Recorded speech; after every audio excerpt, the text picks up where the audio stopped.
जय हिंद सभी को। आज का हमारा इकोनॉमी का टॉपिक है बैंकिंग के ऊपर।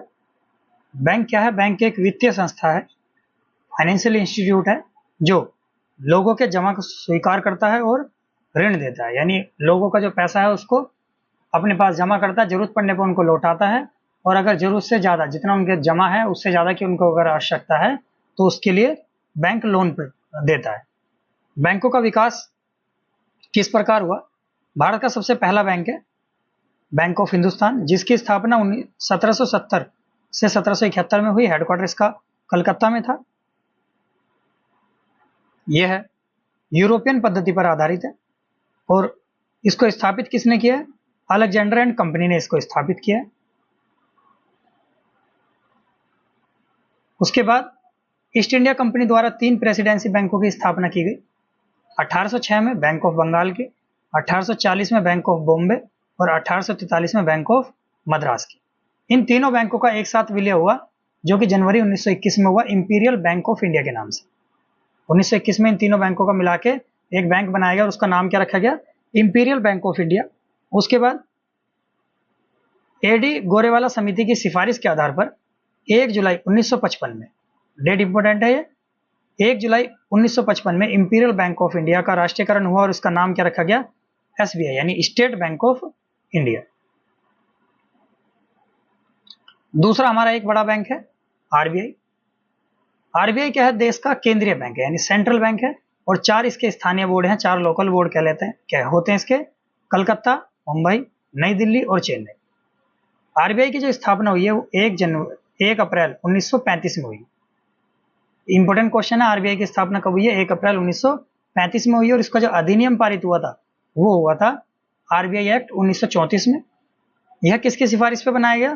तो रॉयल कमीशन, यानी शाही आयोग या यंग हिल्टन कमीशन की सिफारिश के आधार पर आरबीआई बैंक की स्थापना की गई। इसका जो हेडक्वार्टर है वो 1937 तक कहां पे था? यानी 1935 से लेकर 1937 तक 2 साल कलकत्ता में रहा, और उसके बाद 1937 से लेकर अभी तक इसका हेडक्वार्टर कहां पर है? मुंबई में है। आरबीआई का प्रतीक चिन्ह जो है ताड़ का पेड़ प्लस बंगाल टाइगर है, और आरबीआई जब बना था तब उसकी जमा पूंजी कितनी थी? 5 करोड़। राष्ट्रीयकरण जो आरबीआई का हुआ है वो हुआ है 1 जनवरी 1949 में। इंपोर्टेंट डेट है ये भी, 1 जनवरी 1949, बहुत ज्यादा पूछा जाता है पेपर में। 1947 तक आरबीआई ने म्यांमार यानी बर्मा के केंद्रीय बैंक के रूप में कार्य किया था, क्योंकि 1947 तक क्या था? म्यांमार भारत के अंडर में था, और उस टाइम पे क्या हुआ? आरबीआई उस बैंक के भी केंद्रीय, मतलब म्यांमार के भी केंद्रीय बैंक के रूप में कार्य कर रहा था। नेक्स्ट है आरबीआई का जो प्रबंधन या निर्देशन, डायरेक्शन जो करता है, कौन करता है उसको? सीबीडी, यानी central board of director. Central board of director में टोटल सदस्य संख्या कितनी होती है? 21 होती है, जिसमें एक तो आरबीआई का गवर्नर होगा, 4 डिप्टी गवर्नर होंगे, 2 सरकारी अधिकारी होंगे, 4 स्थानीय बोर्ड के डायरेक्टर होंगे, और 10 सरकार द्वारा नामित सदस्य होंगे। आरबीआई के जो कार्य हैं, आरबीआई के कार्य यानी आरबीआई के फंक्शन क्या क्या है? पहला है केंद्रीय बैंक के रूप में कार्य करना। केंद्रीय बैंक के रूप में कार्य करने का सबसे पहला काम है इसका नोटों को जारी करना, यानी करेंसी इशू करना। सभी नोटों को आरबीआई जारी करता है, बस 1 रुपए के नोट और सिक्के इनको छोड़कर।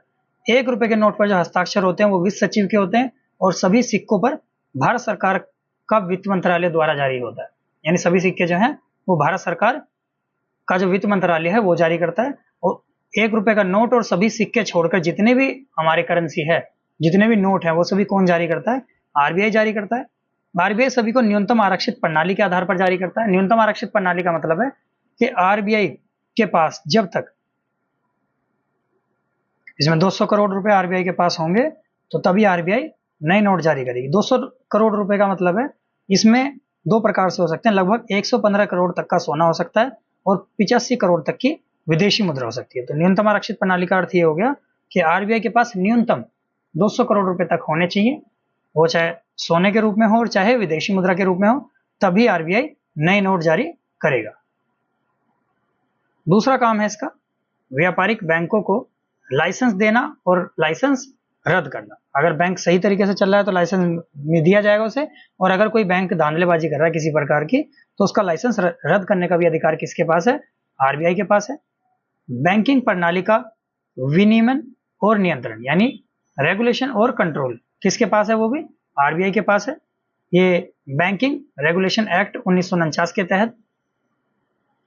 नेक्स्ट है भारत में बैंकिंग एवं वित्तीय प्रणाली का जो विनियमन है उसका भी अधिकार किसका है? आरबीआई का है। वर्ल्ड बैंक, आईएमएफ आदि संस्थाओं में भारत सरकार का नेतृत्व करना। छठा कार्य है इसका विदेशी मुद्रा भंडार का विनियमन। सातवां है सरकार का बैंक। आठवां बैंकों का बैंक। इंपोर्टेंट क्वेश्चन है दोनों के दोनों। बैंकों का बैंक किसको कहा जाता है? आरबीआई को कहा जाता है। या सरकार का बैंक किसको कहा जाता है? आरबीआई को कहा जाता है। बहुत से एग्जामों में पूछा गया ये। नौवां काम हो गया इसका मौद्रिक नीति बनाना और 10वां काम है साख नियंत्रण यानी क्रेडिट। इसी के साथ हमारी बैंकिंग की ये छोटी सी क्लास कंप्लीट होती है। अगर क्लास अच्छी लगी हो तो सभी लाइक कर देना। एक बार कमेंट करके जरूर बता देना कि क्लास कैसी लग रही है सभी को। और किसी और टॉपिक पे आपको अगर क्लास की रिक्वायरमेंट है तो आप कमेंट कर सकते हैं। टेलीग्राम चैनल से जुड़ सकते हैं। टेलीग्राम चैनल का लिंक मैंने कमेंट में दिया हुआ है। मिलते हैं नेक्स्ट क्लास में। तब तक के लिए सभी अपना ध्यान रखिए और अपनी पढ़ाई को कंटिन्यू करते रहिए। जय हिंद, जय भारत।